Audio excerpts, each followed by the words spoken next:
as we introduce a full contact fighting method, we want to begin with evasive footwork. Now, obviously, if your opponent is trying to get at you and you can get away from him, that's to your advantage. And we call that evading the attack. Ian, come on in here. This is Ian Marshall, who's been my partner through the series here. If Ian's punching at me and I can move back out of the way and use that distance as my defense, that's what I want to try to use.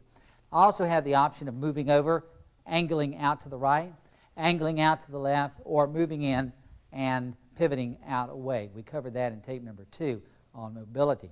Now, I'm going to have Ian just throw some techniques at me, and I'll just let you see how we move back and forth. Okay, in to the stomach here, and moving.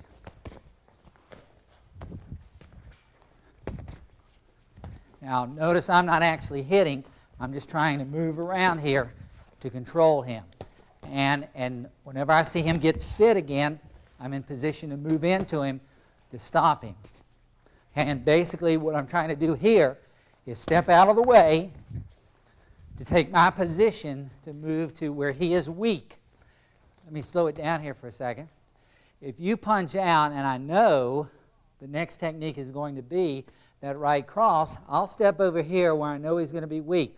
Now, if I were trying to attack him, I could attack with techniques, but I'm just trying to evade at this time. Also, if he throws the jab, I have the option of moving out away from him, again with a pivot step. If I happen to get caught in close like this, I'll attempt to hang on and then move out of the way. Again, Ian, if you're just working with me, punching in, you can see what I'm doing here, just moving the techniques back and forth with the footwork. So, once again, if you can evade the attack, that's to your advantage.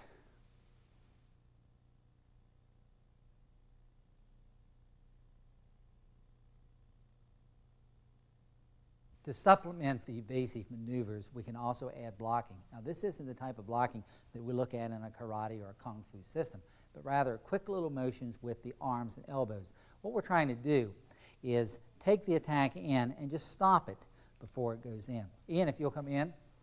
Just slowly, if you'll punch with your left hand. If he punches with his left, I want to just take my elbow. Now, I really don't want to use my hand and block at this time, because if I do that, what's happened to me? He's opened up high line for him to counter. But if he punches in and I use that block simply to move it out of the way, to stop it with my elbow, my hand is still in a good position and he has blocked his attack.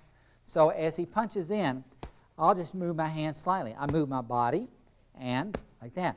Now if he's doing the jab, I want to use my reverse hand to block with. As he jabs, I block here. Now the reason I didn't want to use my front hand to block with, while I could, is that, again, I've opened up. I've given him the opportunity to move in. So I'll use my reverse hand to block, which really put him in a position of missing me, plus I'm in position to hit him. So as he punches, I'll go 1, just like that. 1, just like that. 1, just like that. 1, just like that. Let me show the camera. Ian, if you'll step back for a minute.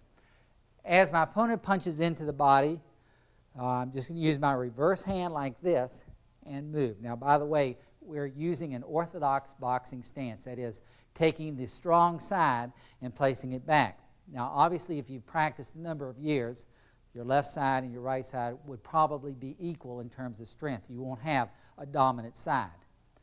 In fact, both sides should be dominant if you've really trained both sides to do that. So I've taken my typical right hand and placed it back. This way, I'm sitting up the opponent and then throwing my power in. Now, if I trained only one side and I had to have that strong side out, I'll use a different type of technique for that. But in this case, I'm using what's called orthodox boxing. I'll place my strong side back here. So as my opponent punches in, I'm just going to take my right hand and lightly move.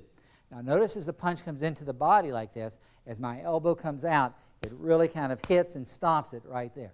So I just go like that, a simple little motion. If I want to put my hip into it, I'll get even more power, but just a simple little motion like that. Now, when the right cross comes at me, I'm not going to use my right hand, I'm going to use my front hand, because the right cross will be blocked just like that. So in blocking, I'm actually only going 1, 2, and 1, and 2. Now, we're just working at the body at this time. Later on, we'll look at the head and how to sled, bob, and weave, and how to parry the technique. But at this time, we're looking just at the body shots. We want to block 1, 2, and 1 and 2. And so sometimes you'll see a fighter moving around, and they're just actually training their blocks as they do these techniques. Block, block. And that's all there is to it. Ian, if you'll come back in for a sec. Okay, as he punches with the left hand, I block. As he punches with the right hand, there's my block. Left hand, block.